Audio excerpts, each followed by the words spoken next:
I'm about to have a good day, no matter what they say.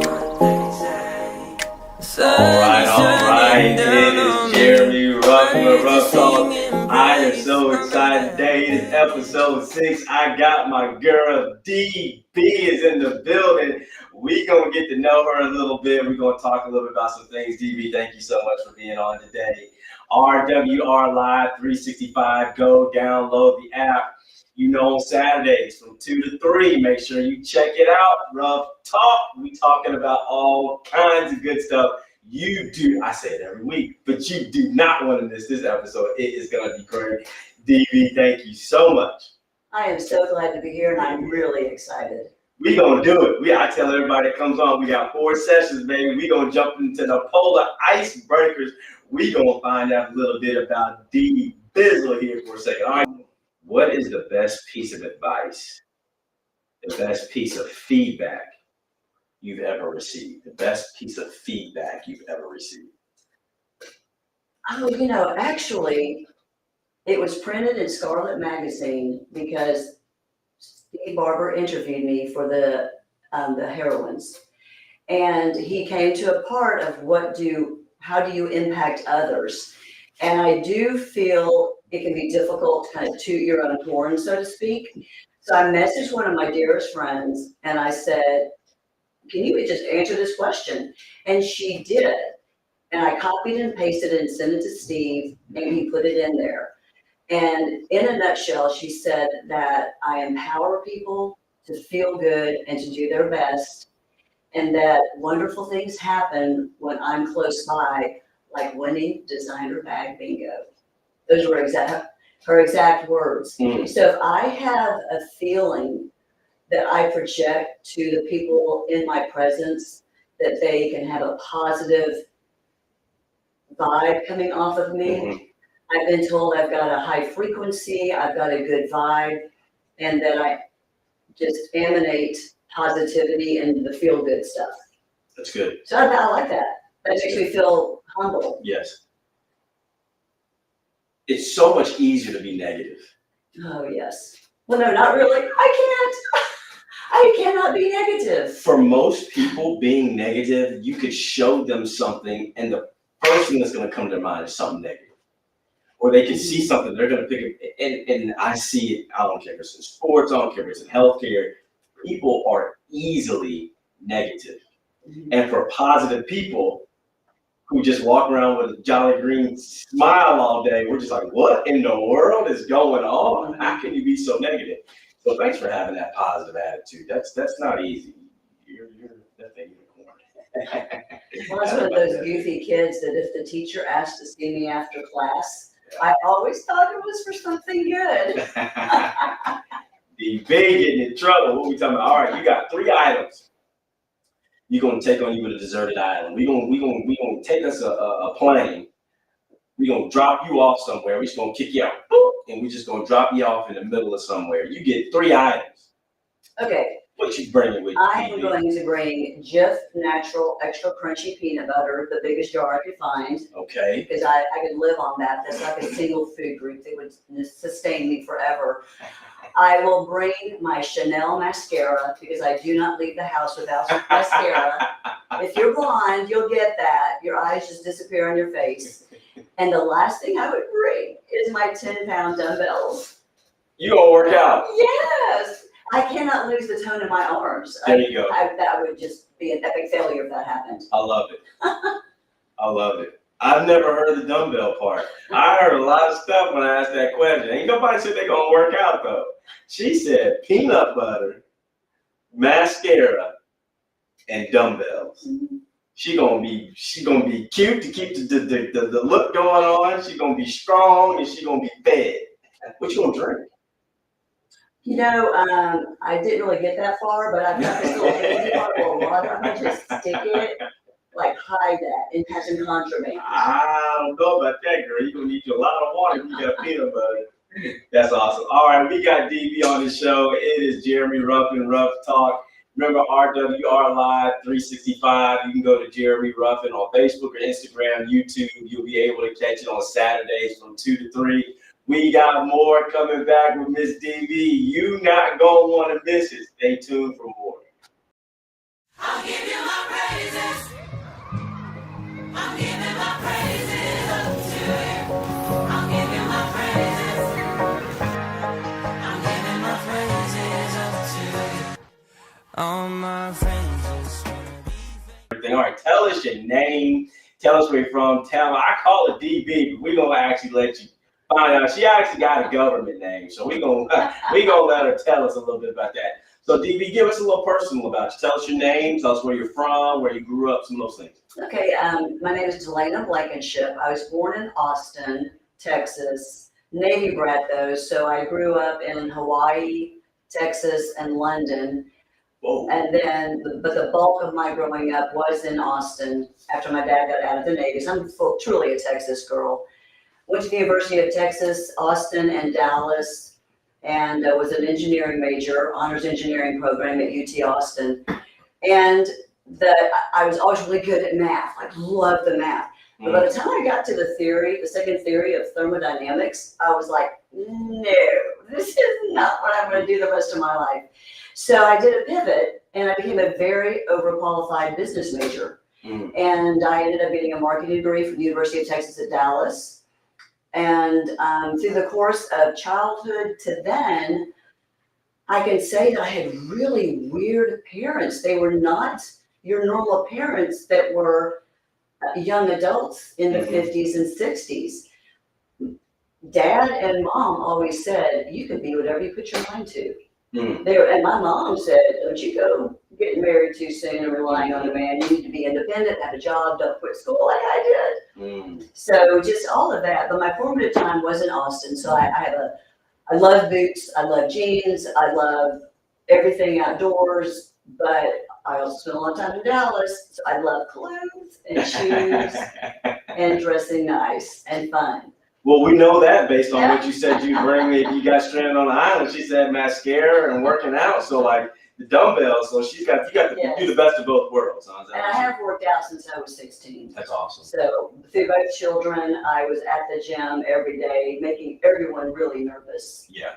But yeah, that was the way to do it. So is everything bigger in the state of Texas? Everybody always says Texas is bigger and better. Like, I mean, you've now been in Texas and London and Hawaii and Florida. I mean, what's the deal there, DB? The personalities are really big. Like I look at my grandmothers and my mom, they had very big personalities. My grandmas were Rosie the Riveters in World War II, and they were conquering women. My mother spent part of her childhood in a tar paper shack, and she is was one of the most gracious, elegant, classy women I've ever met. So in that instance, I think Texas women are quite something. But I'm not an obnoxious Texan, just so y'all know. I love Florida, and I specifically love the Panhandle. And I made this my home back in 1999, and I don't ever plan on leaving. That's awesome. That's awesome. So out of the three places you mentioned, Texas, London, goodness. I mean, how many people can say they've been to London and Hawaii? How many people would love to go to Hawaii?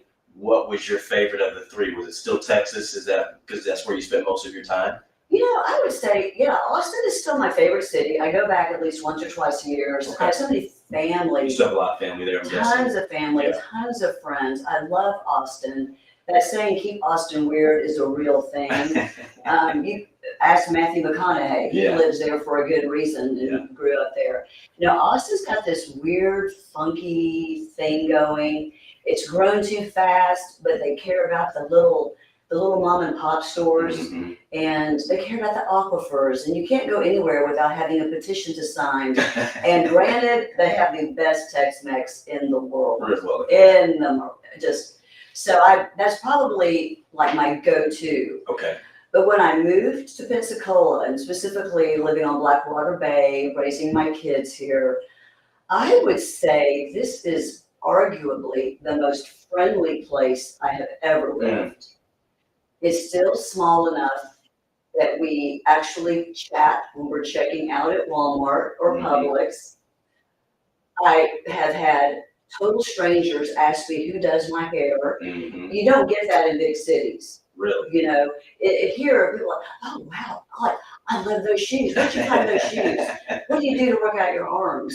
Yeah. Oh, you're Will's mom, or you're Alexandra's mom. Yeah. So I just love the environment here. There's a good reason why I'm not leaving, is because this is home. That's awesome. And I do think even though you can have a hometown and a place you love to visit, Wow. it has changed. It is not the Austin that I grew up with. Yeah. My friends have not changed. My family have not changed. But I love this. I love where I am right now, right here. I don't look back. That's awesome.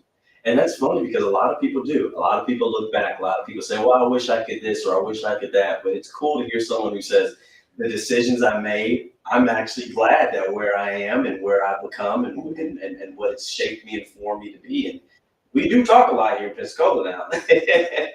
We do truly like to get to know people. It's not everybody, because Pensacola's a melting pot. You get a lot of people from a lot of different places.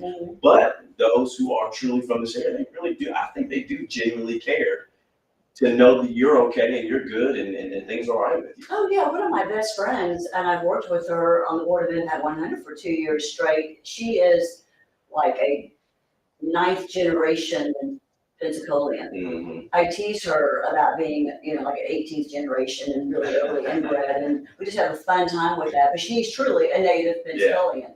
You don't run into a lot of those at all. Awesome. Susan, that shout out was for you, girlfriend. But make sure you check us out, old Susan. Yes, most people are transplants, I do believe. Yes. No, And awesome. we all chose to be here. And that's one thing I never got. If you chose to be someplace, why would you grumble about it? Yeah. Why would you be looking for negativity? Yeah. You chose to be here. Yeah, that's awesome. DB, how did we first meet?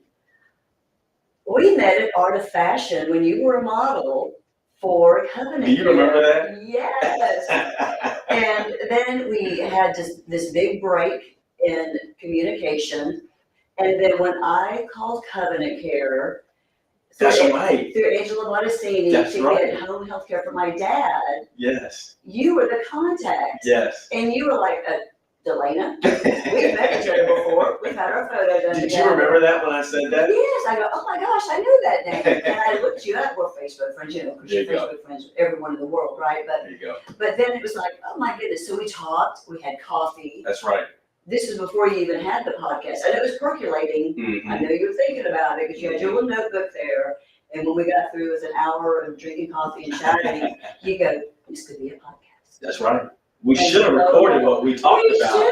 It was so good. Because I was high on adrenaline. I had just left my workout, sweaty and nasty. I did have mascara on, but not much else on the face. But no, that was like a real bonding moment. It was good because it was just, I tell people all the time, man, just go to coffee with people. Like, genuinely get to know them, and you have no idea what could potentially happen, how you can network, how you can change people's lives together, how people can think of you, oh man, I had coffee with XYZ, I think maybe this could, and it's grown. The photo shoot we just did, and Jennifer Wells and all these connections you see you end up having, it's like, goodness, how did we all know that we all knew each other? I know, that when we had photos taken together at that photo shoot. And then at the Art of Fashion, and we were all supposed to get together, it didn't happen, but you always say timing is everything. We'll be back here. Remember, download RWR Live 365, the app, so that you can watch us and listen to us. I got DB in the building. We're going to talk about air traffic control. You don't want to miss it. We're going to be back here. Catch it on Ruff Talk. Oh, y'all can't fade the kid. Ball hard, now look what I did. Call on Penny, Memphis Madness. Holy Ghost, girl magic. Tell the devil it's tragic. Make a saint out of savage.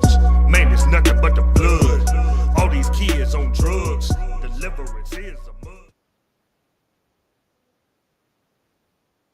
All right. We're back. Ruff Talk. We got DB in the building. We're going to talk about air traffic control. Now, let me just be honest. First off, make sure you go grab a book, Ruff Path Quotes for the Right Path. Make sure you get your book, JeremyRuffin.com. But what I was going to say about that is people judge a book by its cover. You're not supposed to, but we do. I would have never in my life guessed that you would have been in air traffic control. not in a negative way. I just thought businesswoman. I would have never thought air traffic control. Never crossed my mind. So talk to us. How did you get into it? How long were you in it? Did you enjoy it? Is it like, just talk to us. I'm interested. I want to know what. So everyone does want to hear about it. So tune in and hear about air traffic. There's a limited number of us at any given time, maybe 15,000 in the entire United States. And that's been the case for the last 30 or 40 years. I have a degree in marketing, as I said earlier, from the University of Texas at Dallas, and I did work in the private sector for 3 years. I was an insurance broker for a while, terribly boring, although I loved wearing cute clothes. Then I was in sales and marketing. I did not like to travel, and I just really didn't like the sales part of it because I'm kind of introverted, like the whole introverted extrovert thing. I didn't like selling Girl Scout cookies, so why did I think I would be a salesperson? And so back at a certain period of time, there was a big financial crisis in the state of Texas, and I was living there at the time. And I saw all these people get fired, laid off, all of my parents' friends that were big executives in the oil business getting laid off and they had to go teach school or work at McDonald's and then be a breadwinner. And I thought then it was an epiphany. Okay, so corporate America is not loyal to people. The thought of working with the same company for 60 years just really isn't there anymore. So I have a cousin who was hired as an air traffic controller right after President Reagan fired all of them back in the early 80s. And he'd always told me that I had the personality for it. So I said, okay, go ahead and tell me about it. What's the deal? So he took me to Fort Worth Center, which is a huge air traffic facility. I got to see firsthand radar scope. I was able to do some things under supervision, of course, where they would let people that were interested in becoming a controller, let them see more what was going on. And so I was like, okay, this is really cool. I said, can they fire you? That's on my mind, right? I said, and it goes, only if you do drugs. And I go, well, I don't do drugs, so we're safe there. There you go. So I pressed forward, I took the test, I had a high aptitude for all of that three-dimensional, and actually fourth dimensional when you throw in speed, because speed changes the three-dimensional. And I went to the academy, the 3-month screen where they tell you, look to your left, look to your right, only one of y'all is going to be here, trying to scare you. And it was actually true. It's still very much women are the minority. It was nothing. It was a bunch of men. And so at the end of it, they would tell you and this is where I make things happen. So this is a little lesson how I decide I'm going to make something happen.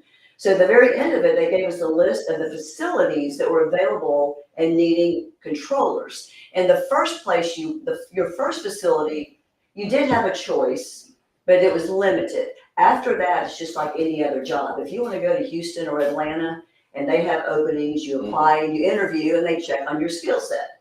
But at that time, it was like New Orleans International, some Little B Small Towers, and some other places. And I was like, they said, pick 3. Well, I am a big believer in only picking one. That's how I went to UT Austin. I picked one school to go to, and I applied to one school, and I got accepted.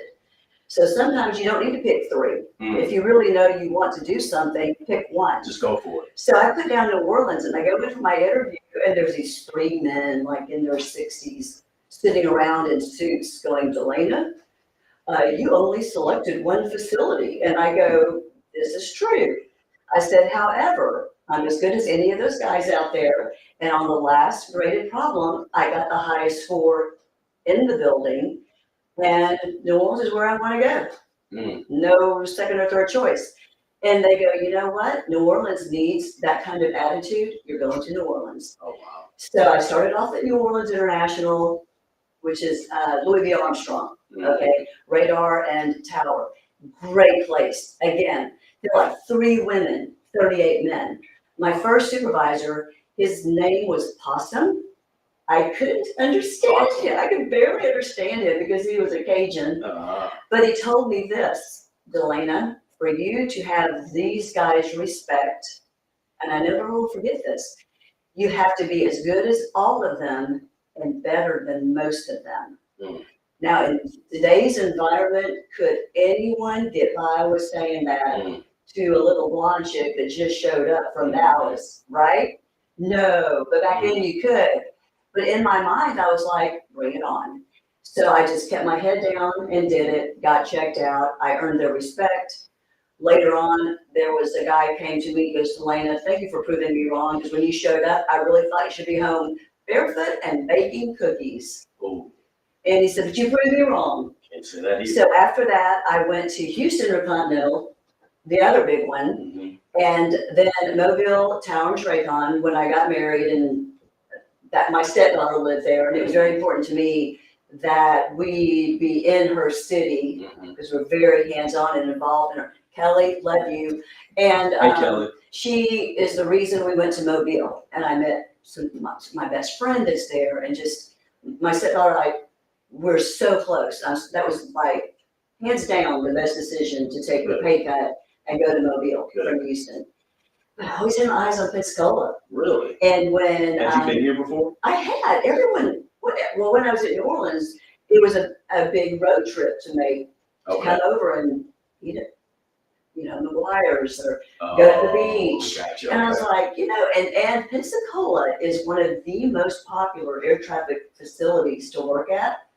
Low cost of living, good pay, some of the highest pay in the FAA, and Wow. it's really fun, crazy traffic because it's all military almost. Wow. So it's fun and crazy and kind of insane. I would have never guessed that. Mm-hmm. Any of those things. Wow. So it's all radar. That's what I was looking at, was the Traycon, which is all radar. Mm-hmm. And in 1999, it worked out that, like I told you earlier, if they have an opening, you can bid on it and apply. My husband at the time, we were both controllers. We bid on it. We got selected. We came here. I worked at Pensacola Traycon for 15 years. Wow. Until I retired after a 27-year career. Wow. And I can say hands down, it was the best thing I could have ever done in my entire life. I never expected it. And for all of you out there that don't know what you want to be when you grow up, don't worry about it. You'll find it. Mm-hmm. Just keep going through doors. That's right. One of them you'll go, this is it. That's right. This is it. You gotta add tools to your tool belt. Mm-hmm. That's phenomenal. So how long were you in Pensacola then total working air traffic control? Okay, 15 years at the Traycon. My kids were almost fully grown by the time I retired, and that's one of the nice things about air traffic. It's kind of like law enforcement. You're kind of forced out at a certain time because of the high stress. And so I retired in 2014, but I was like, okay, Wow. it's nice to be retired, but I'm not going to just sit around eating bonbons and watching Netflix. So I started looking at what is there around here to be involved in. And very carefully and very selectively found things that I could give back to the community. That's awesome. Like my daughter and I, we trained our oldest dog to be a therapy dog. Mm. And for 4 years, we took her to assisted living facilities and stress relief facilities. And she is retired now. Not my daughter, my dog. And she helped with people that were dog bite victims. She's a Doberman. She's like this gorgeous, sleek Doberman, and she helped people relieve their fear of dog bites. But then in Pat 100, I got involved with them, and I was like, yes, I can sink my teeth into this one. Yeah. And after a few years, I was asked to be on the board of directors, and that's just been a fun challenge. I make mistakes everywhere I turn, but one thing no one can ever complain about is I give it all. Yes. I give it my all, and things come out of my mouth sometimes. My brain is really fast, and it pivots and just, I'm probably a little mentally ill or something. But controllers are all a little bit crazy. We're all very alpha. We're all A-type personalities. And what's your work schedule like? Is that a 12-hour shift? Is it a 9 to 5? Like, how do you what is that? That's a very good question, because somewhere in there, the Air Traffic Controllers Union decided we need to set parameters here, because it is a mentally taxing and it's a high. A human error can be tragic. Absolutely. Okay. You're not allowed to work longer than a 10-hour shift, and you have to have 8 hours between that one, the end of that one, and the beginning of your next one, okay? When you're at work, you have to be offered a break 2 hours after you plugged in. Again, if you work in really busy traffic over a 2-hour period, talking, evaluating, it's like working a video game nonstop. It is, again, mentally fatiguing, so you need to, they mandate, like a 20-minute break. Typically, though, it might be an hour, hour and a half, 30-minute break, hour, hour and a half, 30-minute break. You're basically required to stay at the facility because were there a catastrophic event to occur, then they needed extra hands. It's kind of like being an ER doctor. You have to be on site so they can say, hey, come plug in to help this person. So that is the way that part works. You can work 6 days in a row, but that's it. I want to ask this question and answer as much of it as you can. I don't want to, go anywhere where we're not allowed to go, but how is it mentally, with your mental health, safe-wise? Like, I'm just listening to what you're talking about, and I'm like, these are people's lives who you are being able to affect. And so, can you tell us, I don't know how much you can tell us, when the planes are landing, are you the ones we're seeing moving people with the baton? Like, what? I'm so glad you asked. I don't know. I could be ignorant. Yes. Are you in the tower? Like, I don't know. That's a great question. People usually think, are we out there on the runway with a Yes. little, that's not air traffic control. Who is that? That is ramp control, and they are employees of the airport or the airlines, okay? Air traffic controllers are either military or the Federal Aviation Administration. I was the FAA. So that's going to be the ones that man all of your big airports and your big TRACONs. So you've got your towers, you're controlling the airplanes. You are controlling them on the ground. You're telling them taxi runway 14 left, taxiway Delta, taxi up to your short, be ready to go. You're telling them those kinds of things. You've got your local control working out the departures and the arrivals, keeping them all separated. Timing is everything because air traffic has delays. There could be mechanical delays, but it's up to air traffic to keep those planes moving with minimum separation, and there are rules in place for that. And then you've got your radar rooms. I've done both. I would probably say my favorite was radar, but I loved working at Houston Intercontinental Tower because nothing is more fun than working the noon balloon, which is the biggest hour of traffic in the day where everyone's coming and landing at the same time, and you're just going to town, pumping and jamming with airplanes. So that is, we're not seen. So Gotcha. we're not seen. Gotcha. We're hidden.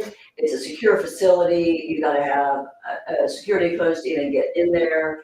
And no one walks, you don't have visitors to be pre-approved and all of those kinds of things, background checks. Unless, if you work Air Force One, the Secret Service will come stand behind you. So that's happened to me too because they have to just keep their eyes on the president at all times. Yeah. Part of that is the plane he's flying. Gotcha. Wow, this has been good. We're gonna finish up here in a few minutes. We're gonna take a quick break. I got a couple more questions I gotta ask DB. They're going through my mind. I had some things written down when she said something. So we're gonna come out. Let's take a quick break. RWR Live 365, Jeremy Ruffin, Facebook, Instagram. Remember Saturdays to check it out from 2 to 3. We'll see you right back here.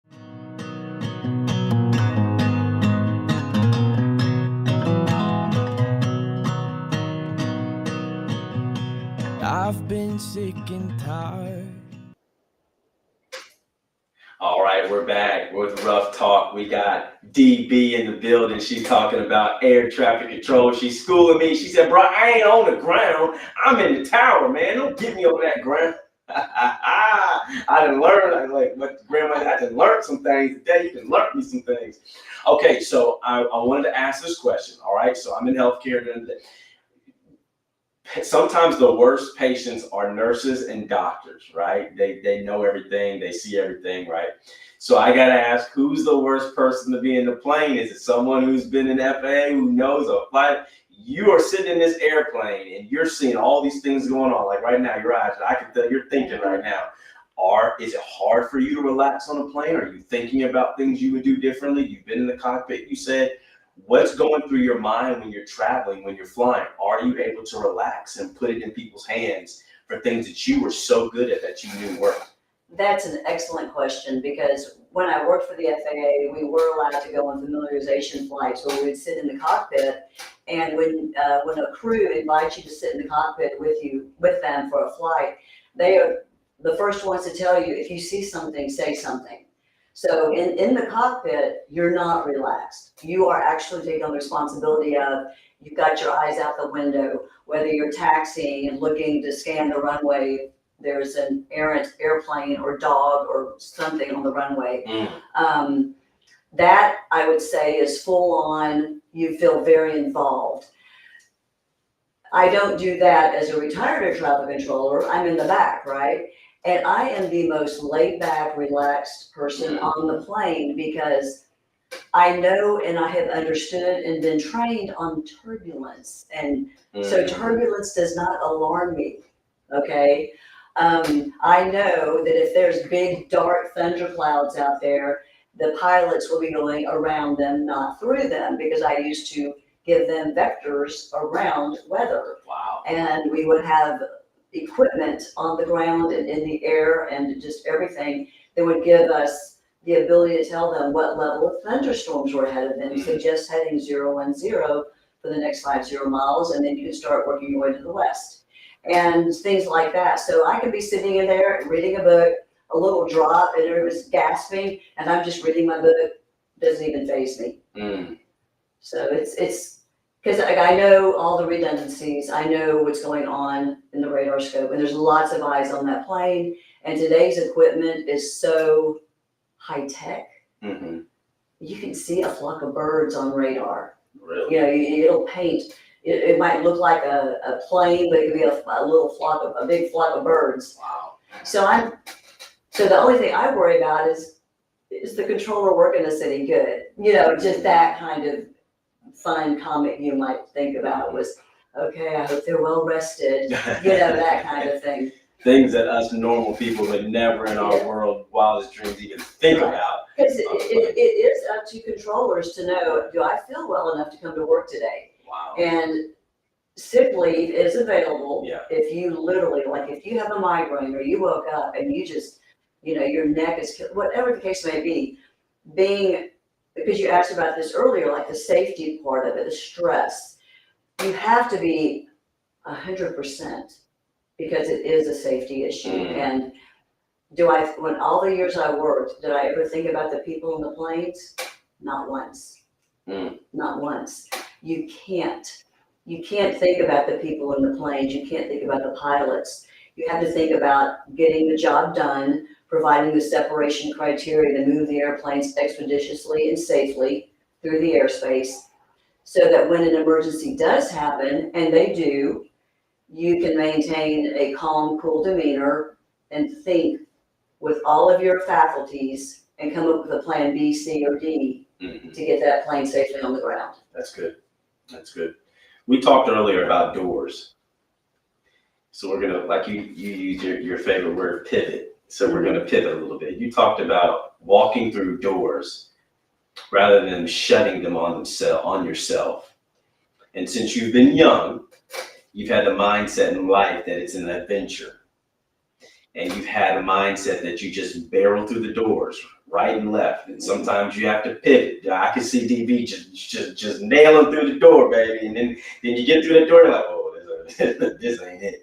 So talk to us about that. Talk to us about being able to adjust. Talk to us about being able to find ways that maybe not what you thought it was going to be, and being able to execute a plan. You just said plan A, B, C, or D. So talk to us about those doors. Give us some wisdom, some things that you gave me some advice about those doors. Funny enough, when you talked about the pivot, because I always have like a plan A, B, C, D, and I've had people tell me they can't keep up with me because I just, you know, You okay, that's not what I You do what? I never go back to that.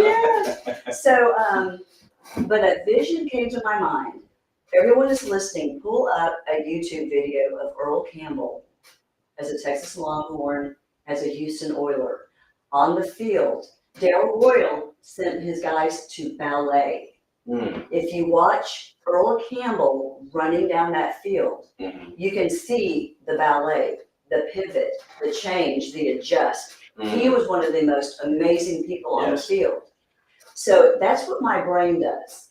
And when I was little, like I would be asked, do you want to take ballet? Yes. Do you want to take tap dance? Yes. Later on in school, do you want to get on the cross country team? Sure. Now there is nothing about my little 5'2" frame that is built for long distance running. Yeah. So that's an example of a pivot. Yeah. I did it to be with my girlfriends, Yeah. and I promptly got the worst case of shin splints, and my doctor said, you can't run anymore. I'm like, thank goodness. What a bad call that was. Yeah. So then I was the manager. I was the team manager, had a blast. But engineering, pivoting there, like I was like, you know, I look at it this way: if you keep walking through those doors, you just don't close them on yourself. Don't ever tell yourself you can't do something. Yeah. That's a failureistic attitude. You can do anything you set your mind to. No failure is a failure. A pivot is a learning experience. So the 2 years I was in the engineering honors program at UT Austin, I made great contacts, and I elevated my mind through the engineering honors program. And then when I went into business, I was like, okay, well, I can do this math because I can do calculus too in my sleep. So it prepared me for business, and I powered through.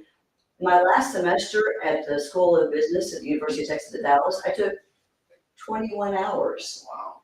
And I made my best grades ever. I was standing in line, and I just go, you know what, let's just do it. Boom. I'm gonna knock it out. So I just walked through that door. I was able to fall flat on my face, or make good grades. My path to air traffic. Even something like when I bought my first house after I retired, I was like, this is kind of scary. There's a lot of money. I wanted to buy rental property. I researched it, talked to people that know. I have, over those years, built a great team of strong people that know everything, so I don't have to. And I have built what I think of a small but golden rental portfolio, and every one of my properties kind of like sparks joy. Like I only buy stuff I really like. So it's not just to make money. It was actually to enjoy it and get involved in how to get them ready. Anybody that follows me on Facebook knows I did a 12-day remodel in my parents' house and got it ready to put on the market. I'm the queen of fast remodels. Get it done, girl. I do. I get it done. I coordinate everyone. I press through. I say, listen, let's have it ready to go on the remodel. I want to be listed here. I walk through that door. I build in some time. So we have to pivot, do a little thing here or there. We can. Just everything with life. Don't look back. Press forward. Go through those doors, especially young people that are still not sure what they want to do. High school, middle school, college. Keep walking through doors. I told my kids, I don't care if you change your mind. Change it. That's okay to change your mind. Whatever you determine or want to go do, though, do your best and just keep moving forward. That's good. That's very good. We're closing up. This has been good. Man, this has been powerful. It's been good. I ask every person before they leave, how do you become and remain successful? A lot of people say, how do I become successful? But as a former athlete, former coach, I don't want to just become good. I want to stay good. I want to stay relevant. I want to be able to stay in the game. Like it, love it, or leave it. LeBron James, almost 40 years old, man, to see the way his body has been able to be that good for a long time, that is phenomenal. Tom Brady, I mean, you can go on and on with different athletes, and you think about some of these business people now. I on Instagram, I look a lot of 50 Cent and Jay-Z. They're pivoting their lives from the music industry to the business industry. and they're constantly talking about longevity.